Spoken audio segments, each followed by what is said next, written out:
Greetings, everyone. Dale Parrish, COS Today host, along with Ken Kashuba, co-host. Hi, Ken.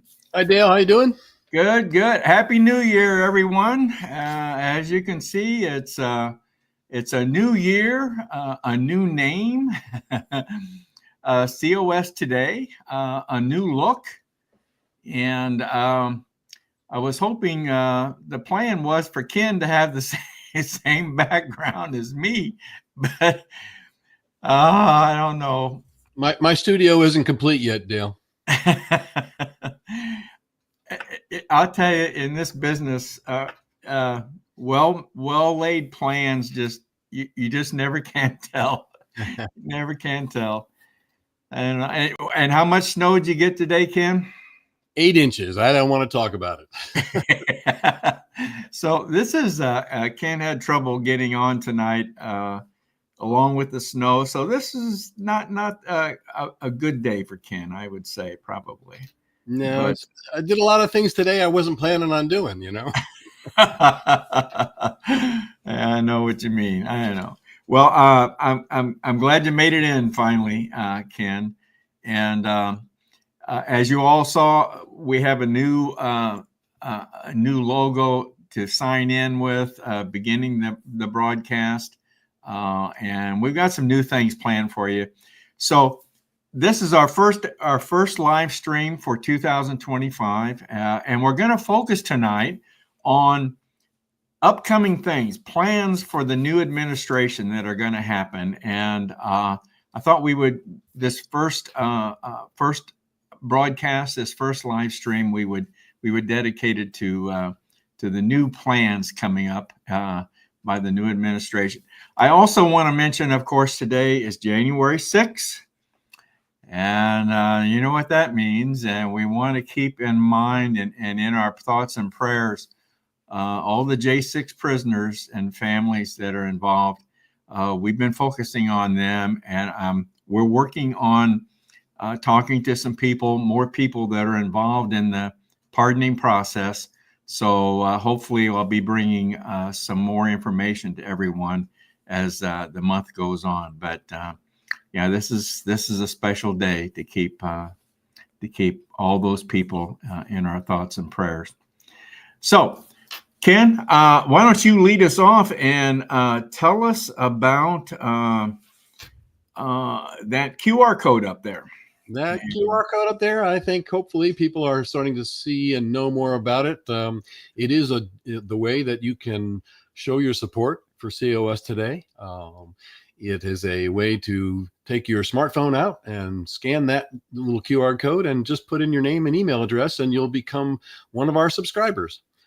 With that, you'll get a number of you'll get access to a number of our video sessions, a lot of our contributor sessions that are out there available to you, along with a number of new things that have been posted in the platform, and a way to communicate with other subscribers. So take your smartphone out, get that, scan that, and it'll be available through, even if you're seeing this as a recording, you can go ahead and subscribe. So we invite you to do that. We're looking to increase our subscription list and continue to make that platform even better as we move forward.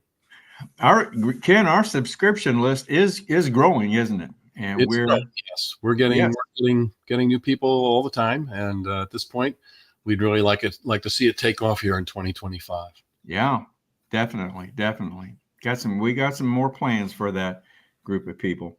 I might also mention, everyone, that if you have a comment or question tonight, please feel free to submit that in the chat section, and Ken will be monitoring those comments and questions, and will post any that seem to be pertinent to what we're discussing tonight. Ken, I wanted to jump on my soapbox tonight for a little bit, and I'm going to talk about term limits. Because this has come up as Trump has talked about this, and one of our guests this evening, John Ackerman, is going to be talking about this as well. But I kind of beat John to the punch here, and recorded a got on my soapbox. So I want to play that real quick. I'm not going to appreciate you scooping him now, Dale. I know he won't. It wasn't planned that way. Believe me, it wasn't planned that way. So let me jump on the soapbox here, and we'll be right back with you.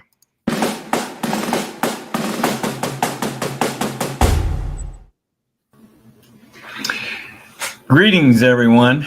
Dale Parrish, host COS Today. Folks, I wanted to just jump on my soapbox here on something that I've been seeing a lot of. As you know, President-elect Trump has a lot of things that he wants to implement starting day one of his new administration. Well, one of the things that he has mentioned is term limits on Congress. Well, I think that's a great thing. He's proposing actually a constitutional amendment to impose term limits on Congress. Well, I want to point out a couple things to you. First of all, that is one of his points in his 10-point plan to dismantle the administrative state. And that's very good. We applaud that. And as a matter of fact, we're going to address that plan on our upcoming roundtable on January 27th. But he's also been mentioning that term limits on Congress in various social media postings. Well, I want to make it known to you and make it plain to you that this is something Convention of States has stood for many years now. That's part as actually term limits, not only on Congress, but term limits on our judiciary and other federal officials. And when we mean by other federal officials, we're pointing at the administrative state. So this is something that Convention of States has been in favor of for many years now. And the reason I think Convention of States has a better chance at this, folks, is that I don't think Washington, D.C. is going to pass term limits on itself. I just don't think it's going to happen. So I think the best way to get this done is through a Convention of States so that the states can then propose the amendment dealing with term limits. Now, we also want to see proposed amendments dealing with our national debt and also dealing with the breadth and control of our federal government. But definitely term limits is one of the main pillars of the resolution that we want to see passed, and whereby a Convention of States would be called to propose amendments to the Constitution. And certainly term limits would certainly be one of those areas where we would want amendments proposed. So that's what I want to let you know. If you're interested in joining us in Convention of States, please go to our website, conventionofstates.com, and open an account and look at the various volunteering opportunities that we have available for you. We would love to have you join us and work toward bringing about a Convention of States for the purpose of proposing amendments to the Constitution, of which term limits would certainly be one of those areas. Thank you. Have a good day.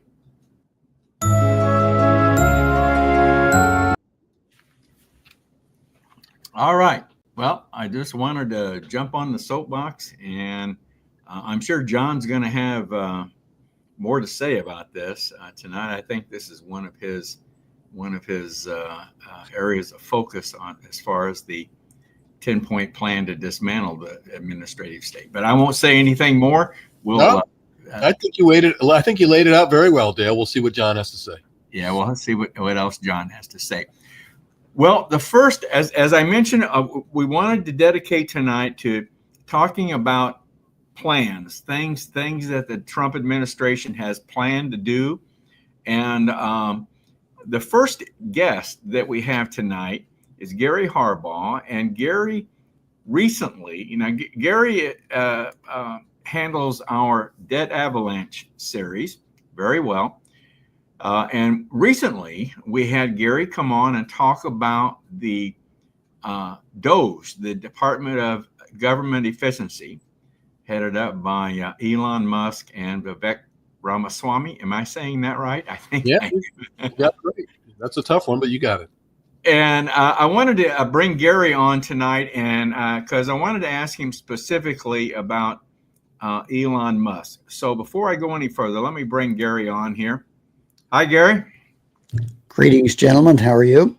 Oh, Tell Gary. he's calling us gentlemen tonight. Yeah. He's trying to start the new year off right, Ken. I was just going to say that. Yep, he's looking to start it all. That was a resolution, I think. Was that one of his resolutions? Okay. So, There you go. Well, Gary, you as part of your Dead Avalanche series, I've asked you to be focused on Doge and kind of keep us abreast of that as time goes on. But specifically here recently, obviously we saw the continuing resolution that came up in the House here not too many weeks ago. And Elon Musk kind of really stepped forward and made himself known in that process. And it got there was some backlash to it. There was some different comments made about his role. What did you think about that? What do you think about? Well, Dale, first of all, Elon Musk had a significant impact, I think, in throwing out that 1,500-page continuing resolution, getting that narrowed down greatly.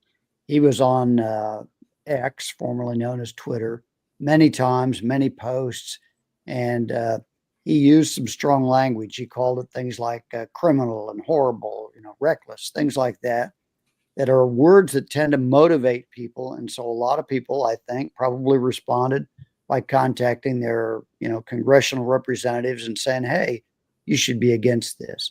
Another thing he did is he used memes. And, 100 years ago, newspaper cartoons were often very influential politically because people could see them and quickly get the message without having to read a lot. And the same thing is true today with memes and social media. You can look at that and you instantly, the picture tells a story. And so those are very effective ways of communicating. And Elon Musk understands how to use social media, obviously, and how to use it to influence people and influence really the government. And I think there's several really interesting aspects of this. First of all, he's gotten criticism and people love to attack him and, he's the co-president or he's telling Trump what to do. He's really running the country. It's not really Trump. Right. All of that. And the real truth is that what you're seeing is a guy who's influencing the government openly. We have in the military industrial complex, for example, we have CEOs in the defense industry that are doing the same kind of influence behind the scenes that people never see, that are the reason we've sent billions of dollars, or one of the reasons we've sent billions of dollars to Ukraine. But that's all hidden and people don't see it. And so one of the things I would say about this is that people should look at this as a good thing because Elon Musk's influence on government is completely out in the open. Everybody can see who he is and what he's doing, and they can judge whether or not they think that's good or bad. The thing that's really destroying our country, I think, is the hidden influence of the deep state and all the people that we don't see, people that we don't elect and we don't know about, and the influence that they are having on government. And so I say more power to you, Elon. Keep up the good work. That's a good point, Gary. I hadn't thought about that, and that's very true. Of course, the left really focused on, like you said, he was stepping out there trying to become president or trying to act like co-president or something or another. But I see your point. Yeah. You think he's going to continue doing this? Do you think that? I think he will. And Okay. I think one of the other things about this is that people look at this as though Elon Musk is a cause of what the government's doing. And Elon Musk, I would say he's not a cause, he's an effect. And what the cause is today is particularly in a post COVID-19 world, there is a widespread distrust of government. 20 years ago, and maybe you have to go back a little further, but there was a tendency of most of the great majority of people had a sense of trust in the federal government.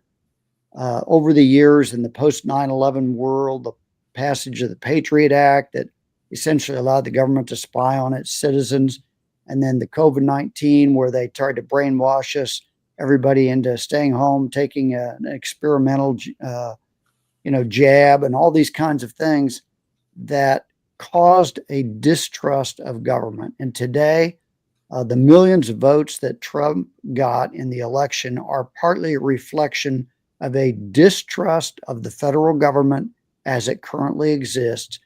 And Elon Musk is able to utilize that distrust by pointing things out that otherwise might not be pointed out. But the real cause, I think, of what he's able to do is the distrust of government. How do you think he? Well, a couple questions here. Do you think Vivek will present himself in the same way as Elon? I think Vivek does not have the influence that Elon Musk has, but he's a very smart guy. And both of these guys have had a lot of interaction with the government, and they understand a lot of the downside of a very large in a regulatory structure that has been built over the last about really 130 years of building up all this regulatory structure that limits not just freedom, but what it really limits to is innovation, because the industry likes to protect itself, and really large industries, they can more easily deal with regulations, and the regulations hamper innovation of new things. And so they understand that. And I think Vivek is very well spoken, and he doesn't have the social media influence that Elon Musk has.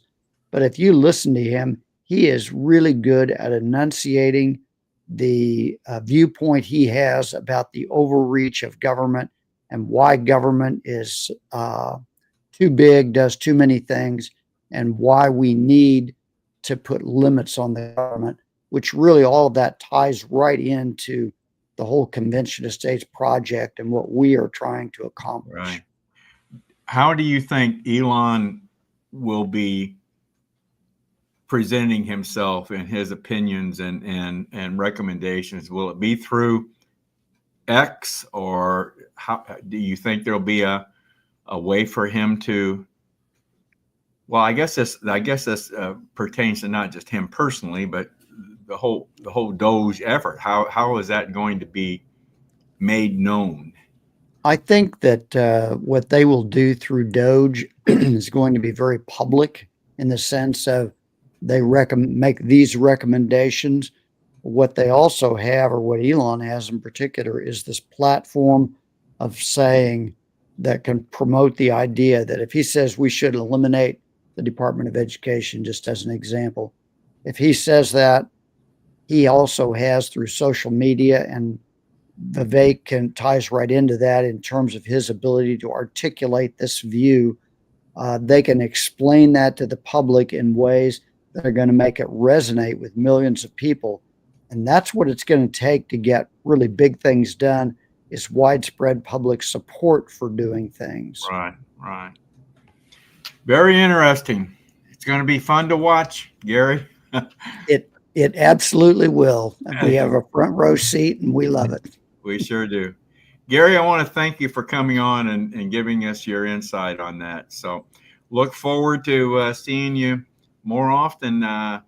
and your debt avalanche series, and especially on Doge here. So thank you very much for coming on, Gary. Okay. Good night, guys. Thanks.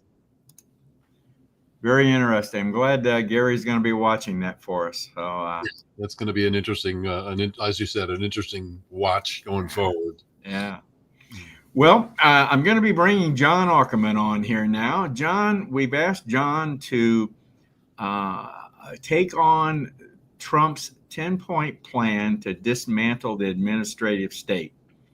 And as we have said, that's going to be our topic for the upcoming roundtable. So I wanted to bring John on and ask him where he's at in this and give us some thoughts here. So let's bring John on here. Hello, John. Hi, Dale. Hi, Ken. Good evening, John. I'm glad that you left something for me to say, Dale. I'm sorry. I hope I didn't step on your toes there too much. Well, we filled some time with Gary, and so maybe people forgot what you said. So it'll be all right. Well, I didn't want to take the time tonight to go through all 10 points because John will be doing that on the roundtable coming up on the 27th. But I've asked John, give me your 2 or 3 most favorite ones right now. Let me preface this by saying that Trump laid this out in a campaign speech that he recorded and delivered on the 21st day of March in the year 2023. So this is almost 2 years ago that he laid this out, and it's a compelling video. Viewers can find it on YouTube. Just go to YouTube and search for Trump's 10-point plan to dismantle the deep state, and there it is. But there's 2 or 3 things there that we have time to talk about tonight. Now we're going to do a deep dive into all 10 of them on the 27th during the roundtable. But first of all, I want to talk about this executive order that Trump has promised to reissue. And his words, I'm going to read from his speech. Okay. He says, "I will immediately reissue my 2020 executive order restoring the president's authority to remove rogue bureaucrats." Okay, is this the Schedule F one? Well, you got me there. Okay.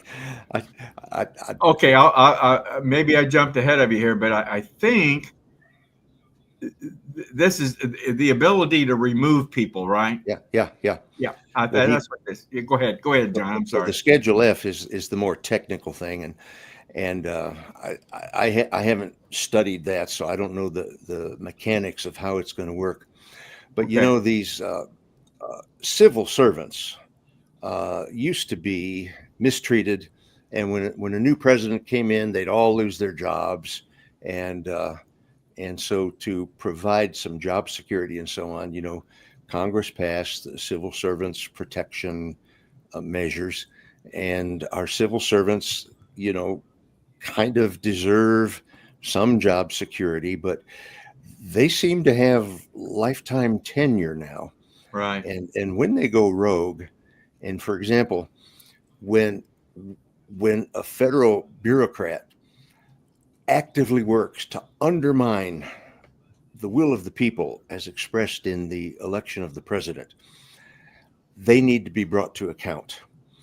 And we saw example after example during Trump 45, his first term, of people high up in the bureaucracy, any department, name the department, you know, they were there, and they were working to undermine what I call the will of the people as expressed in their choice of Donald J. Trump as their president.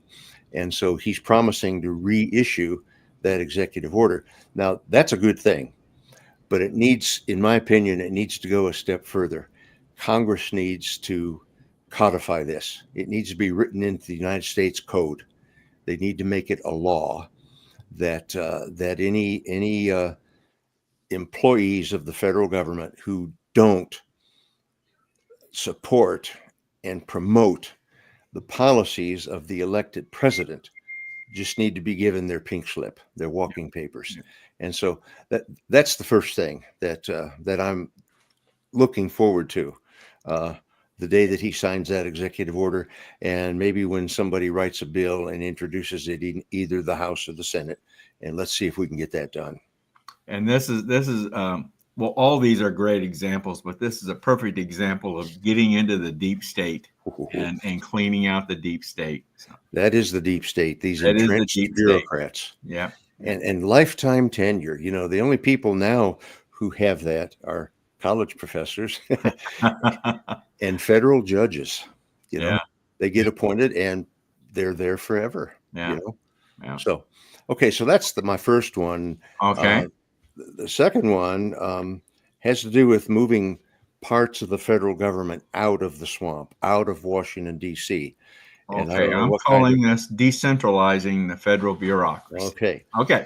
And here again, I want to read the exact quotation from Trump's March 2023 speech. Okay. Quote, "We will continue the effort launched by the Trump administration to move parts of the sprawling federal bureaucracy to new locations outside the Washington swamp.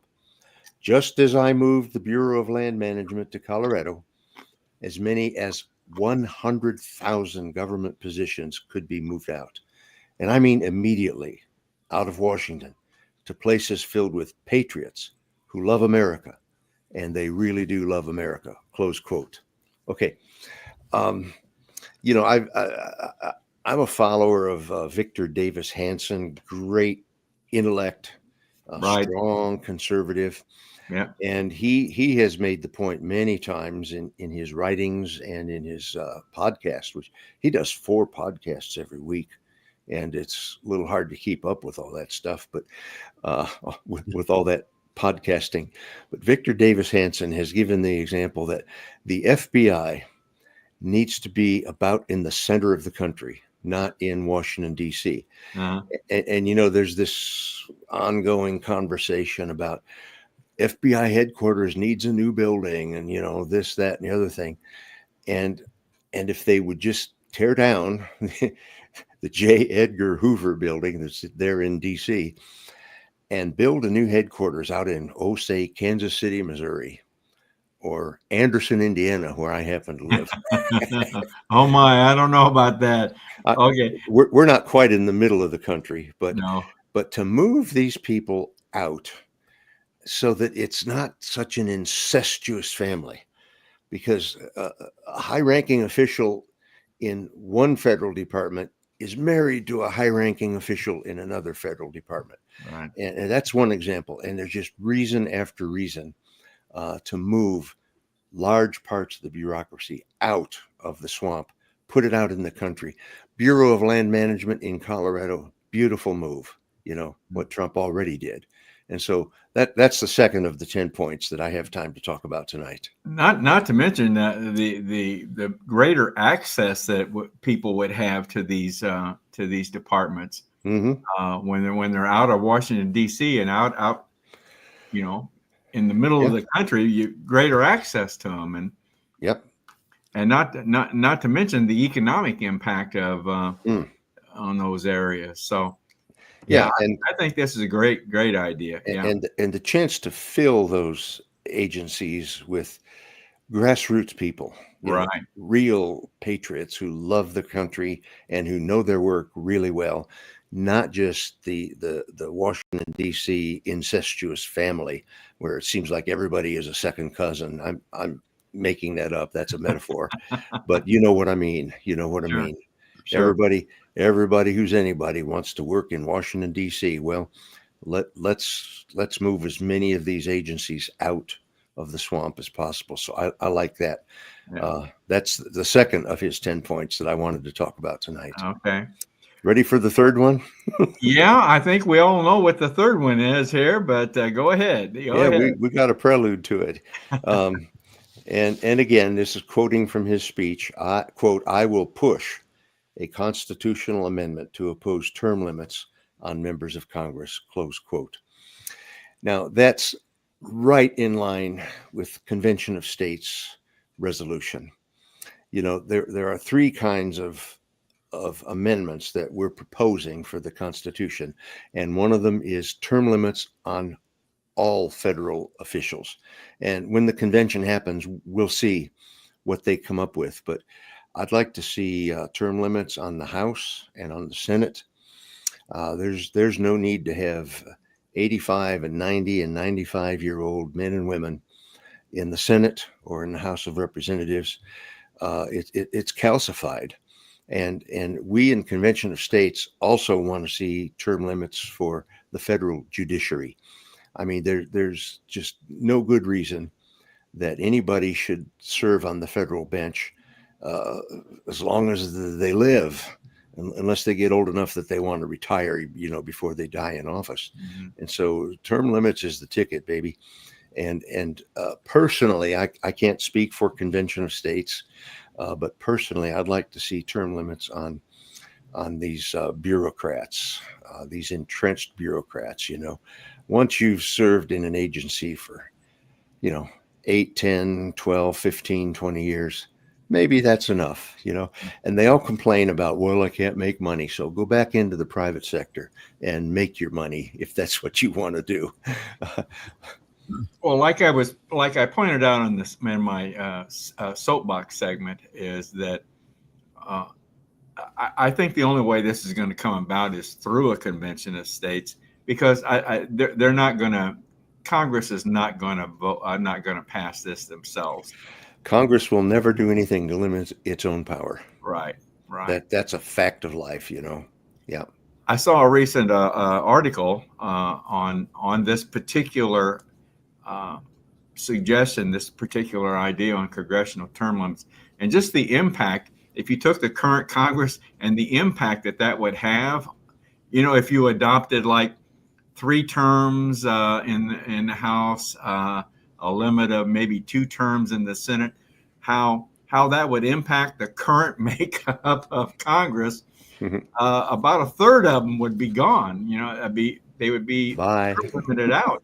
So it would have quite an impact. So don't let the door hit you on the way out. And, you know, I might say along these lines, our former United States Senator and Governor-elect, Mike Braun, told me when he was running for the Senate, he told me to my face that he was committed to term limits and that he would serve no more than 2 terms in the Senate. He said, once I finish 1 term, if I feel like I've done a good job, then I'll run for a 2nd term. Well, we saw how that worked out. He found out that, you know, he's 1 voice out of 100 in the Senate. mm-hmm. And now when he takes the oath of office in a week or 2 here, he's going to be the governor, the CEO of the state of Indiana. Yeah. And he'll have the ability to implement so many things that are good for us. But here's a man who believes in term limits, and he held that promise. He served 1 term and got out of Dodge, and we'll see how his replacement works out. Yeah, you know, tidbit from our friend Gary Harbaugh he brings up just to throw a little light on people that again are spending way too much time. Here's a little fact that he thrown up. He said that Representative Kay Granger, member of Congress and living in a nursing home. That's right. That's right, Gary. I remember reading that in the news just a week or so ago. Yeah. And that seat needs to be vacated, and the people who live in her district need a representative who can go to the House and represent them. So it's just wrong to live like that. And I don't even know the woman, but it's just wrong.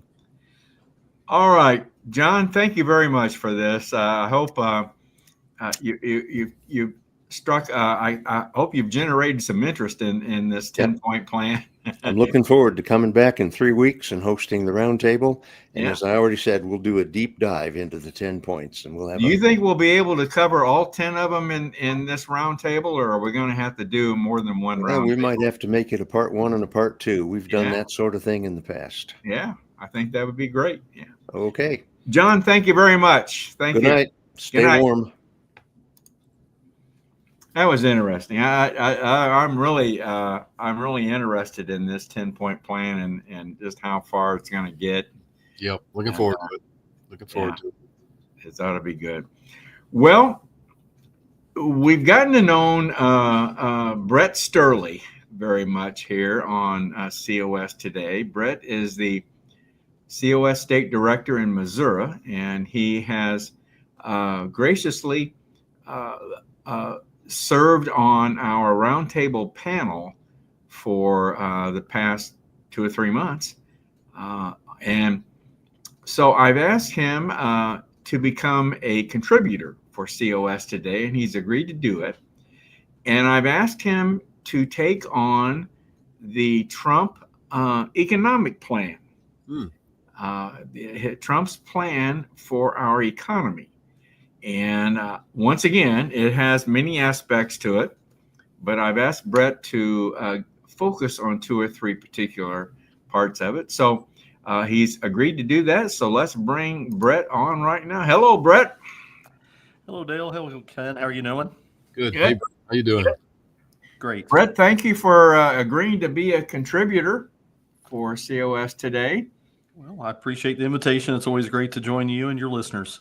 Okay, I know we have to negotiate pay and benefits.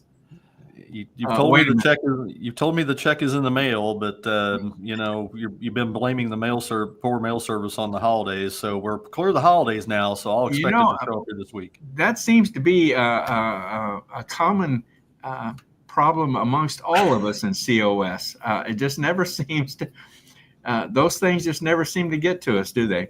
They don't have a tendency to, but we get paid in other ways that are in serving our country and you better doing what we can to preserve our republic and restore our Constitution. So it's definitely worth it. We're saving the country. We're trying to save the country.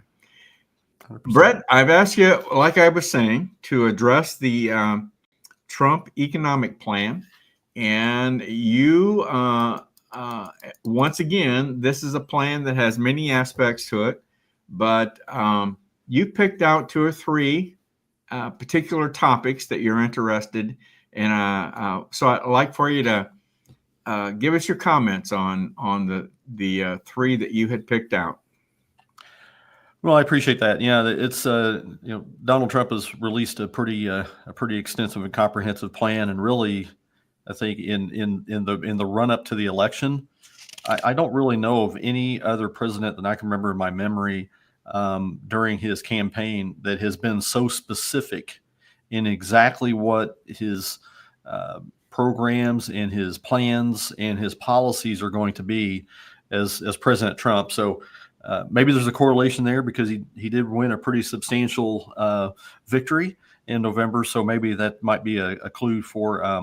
Well, I think another reason is he's been down this path before. He has. I'm beginning to really appreciate this more and more. I think he knows what he wants to do this time and how to get it done. Yeah, I think that's a real big key, and that's actually something that President Trump has actually spoken about.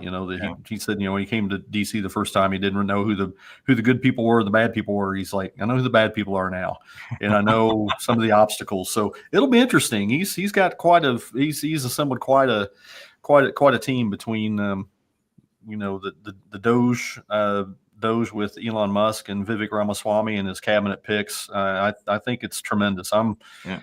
I've got the popcorn popped and ready. I'm ready to see what happens. So it's gonna be a great show. Yes. Yes. Yeah.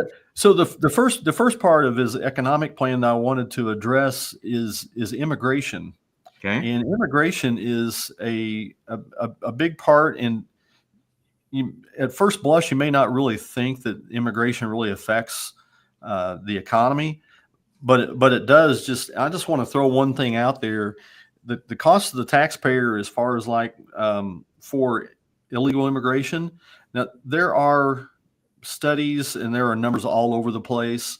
I was going to some congressional testimony that was offered by Steve Camerata. He's a director of research for Center for Immigration Studies. And he had put out in his testimony that that they estimated that illegal immigration grew to approximately 12.8 million individuals, and this is as of October of 2023. So this data is going to be about a year old. Wow. And so again, you don't really know exactly what that number is. It seems like it's been hovering around, 9, 10, 11 million for quite some time, for about a decade, but that's what his estimate is going from. And that their prior research has shown that around 69% of the adult illegal immigrant population have no education beyond high school. And that's compared to 35% of U.S. born citizens. So that is going to be a significant strain. In this way, is that they estimate that illegal immigrant families are about twice as likely to access the United States, the federal welfare system or state welfare systems, whether Medicare, Medicaid, any type of wage supports and income supports like that. And so they are estimating that the lifetime, they call it the fiscal drain, taxes paid minus costs for each illegal immigrant at $68,000 per immigrant. So if you look at that across 12.8 million illegal immigrants is what they're estimating, that is about a little over $870 billion of costs direct to the taxpayer, just in direct payments to illegal immigrant families. That's about the size of our defense budget, isn't it? That is just a little bit over the size of our defense budget. Is it really? Absolutely. So it is crazy. And then on top of that, and that's directly from the taxpayer.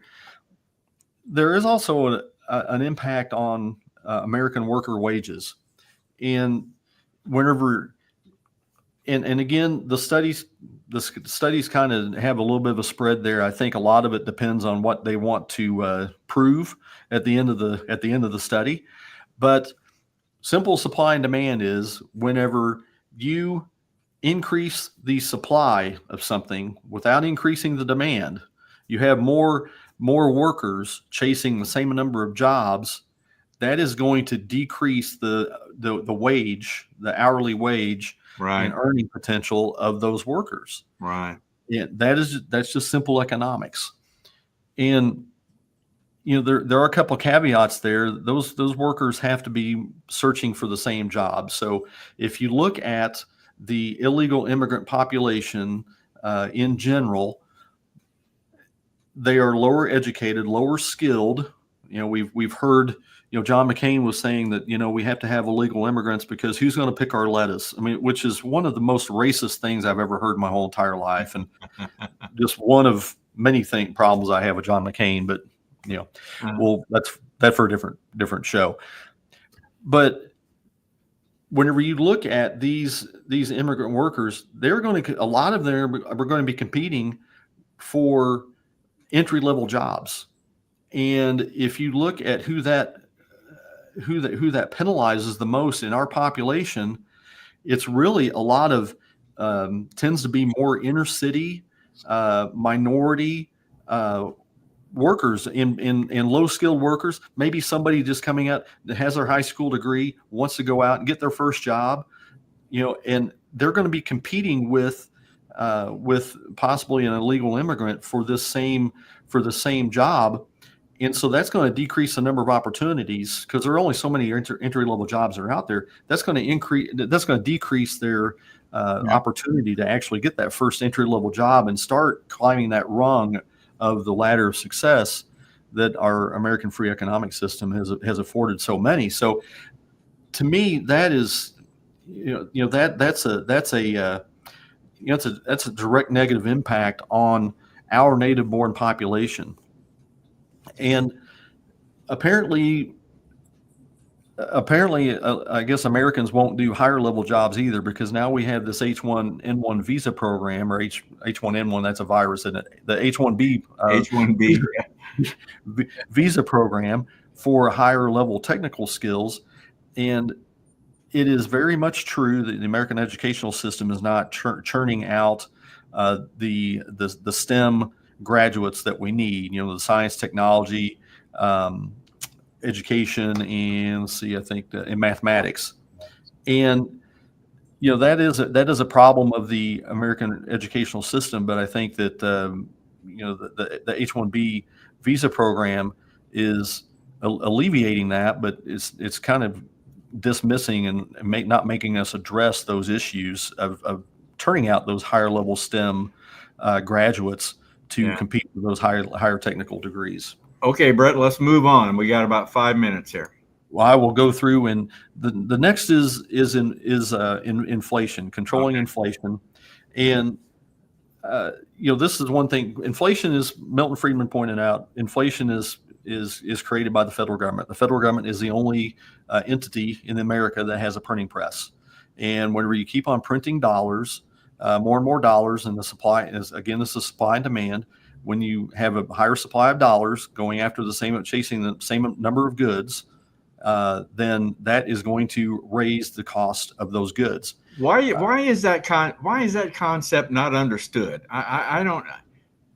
Well, again, it goes back to the education system. You know, I've had people ask me, you know, why don't people understand economics? And you know, if I look here in Missouri, we have 34% of our college of our high school graduates that can do math at grade level. Yeah. If we can't even teach them to do math, basic math, you're surely not going to teach them economics. But you would think that people in the government would understand that. But you know, I think more money, it's just adding to inflation. And well, and they do understand that, but it's money. Money creates more spending ability, and just like what we were talking about with the size of government, you know, that's more dollars that the federal government can hand out to their different constituencies, and it just insulates them and protects their jobs. Yeah. You know, basically. Yeah. And so, you know, we've had the, you know, prices increase about 25% since 2021, and you know, this has been just a crushing blow on all families, but especially again those on the lower end of the income level. Because they just have fewer disposable dollars in order to make decisions with. Well, I think your third item here is going to play a big role in reducing the inflation. Can we jump onto that one now? And absolutely, yes. President Trump talks about energy independence, and this has multiple tentacles as well. I know that we're going to do a deeper dive on the roundtable, but you look from the aspect of national security. National security, energy independence is really, really key.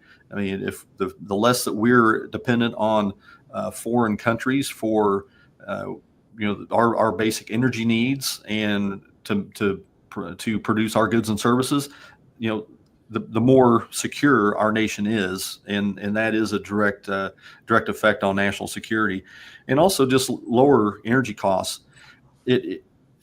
Energy independence can lower energy costs. It depends on what energy sources are focused upon. You know, President Trump has famously said, you know, drill, baby, drill, that he is going to go after what fossil fuels. These are natural occurring fuels like natural gas and oil. And, you know, we have seen just a big increase in heating costs, in electrical costs since 2021. Primarily focused on trying to find these other supposed green energy sources like wind, solar. Well, as soon as the gas prices shot up, soon after Biden took office, as soon as gas prices shot up, so did food prices. I mean, sure. Everything it costs more. It costs more to get products to the market and produce products, and it's just pretty clear to me. But You're 100% correct. I'm in transportation, so I mean, every single thing that we buy or sell has touched a truck at some point in time. And when you increase those energy prices, it goes all along the whole entire value chain, and it increases at every single level. Absolutely. Well, Brett, I think we're out of time on this segment, but I think I appreciate you coming on and getting us started on this. There's more to this, obviously. These are just 3 areas that are of particular interest to you. But once again, I think that's like about an 8-point plan or something that he has on the economy. So hope you'll come back and be as a contributor, kind of keep us abreast on this on how this is going. I'd love to. I definitely appreciate the opportunity. All right, Brett, thank you very much for coming on tonight. Appreciate it. Thank you, Thanks, bud. Dale. Thanks, Ken.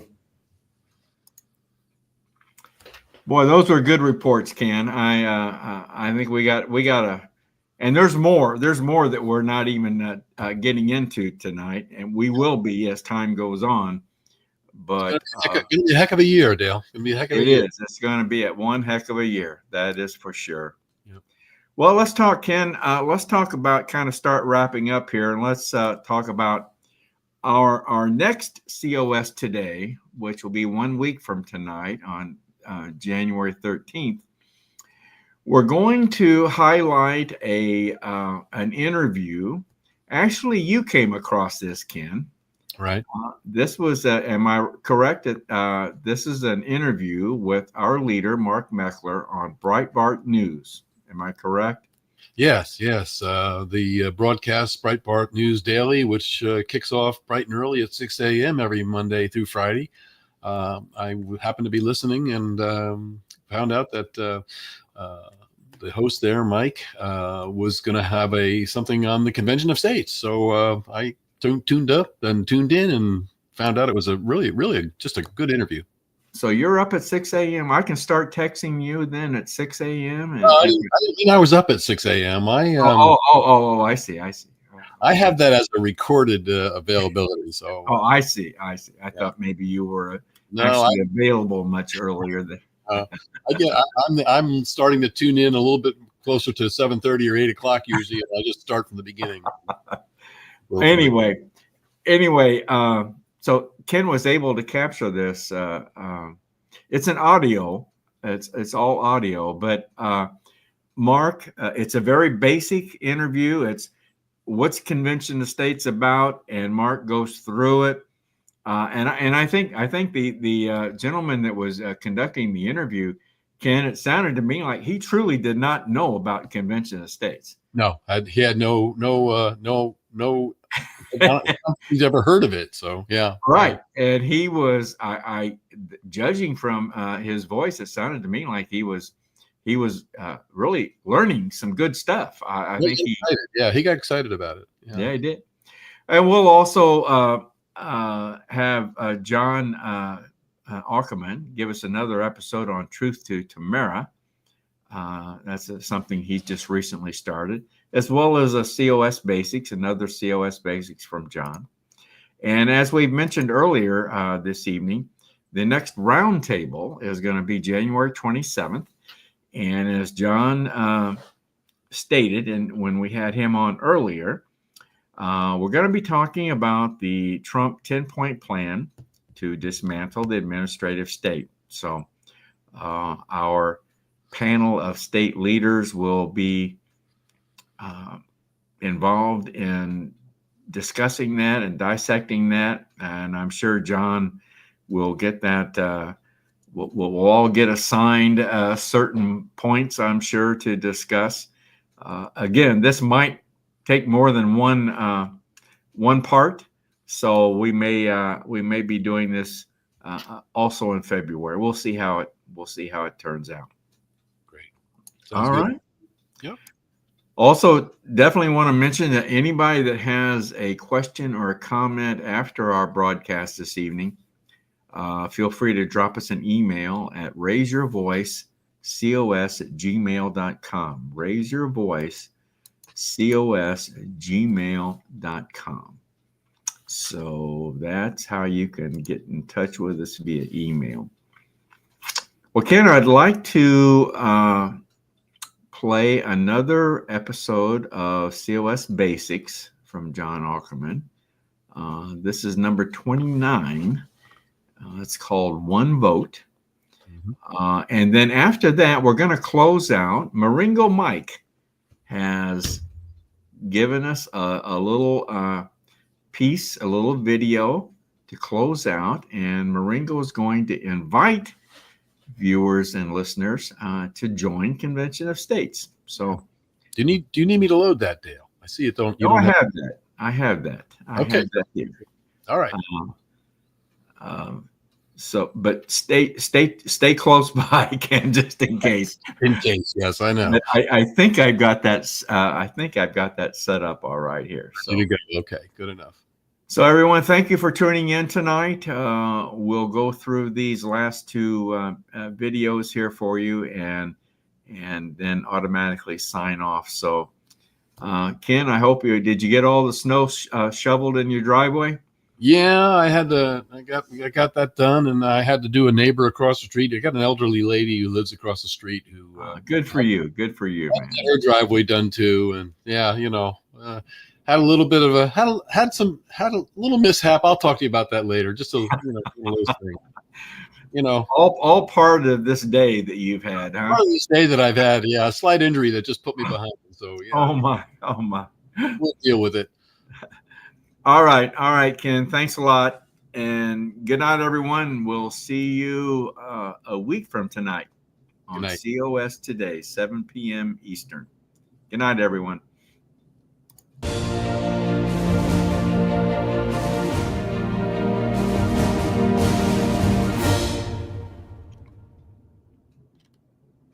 John Ackerman for Convention of States, Indiana, with COS Basics. Another point from attorney Rita M. Peters, who writes that voting at an Article 5 convention will be on a one state, one vote basis. One state, one vote. This is a matter of precedent. The universal precedent for voting at an interstate convention is on a one state, one vote basis. It's not a convention of delegates, but a convention of states. Each state gets a vote. This is the reason Article 5 did not specify the number of delegates that each state could send. The states can send as many delegates as they like, but each state gets one vote. This is also a matter of history. In 1788, the Virginia legislature correctly called this process a convention of states in the first application ever passed under Article 5, and nothing has changed since then. It's also a matter of law. The Supreme Court has also referred to it as a convention of states. Smith v. Union Bank of Georgetown, 30 U.S. 518 in 1831. And so I repeat attorney Rita M. Peters' point. Voting at an Article 5 convention will be on a one state, one vote basis.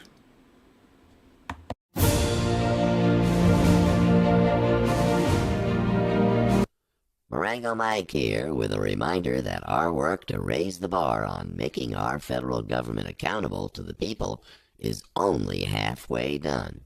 We need to grow our grassroots army of citizens every day to fulfill the vision of our forefathers and keep our land free and prosperous. So, if you have never signed the petition to show your support, use that QR code and do that now. While you're there, why not kick it up a notch and volunteer for many of the positions available where your talents can make a difference as we march into a new year. Thank you, and God bless.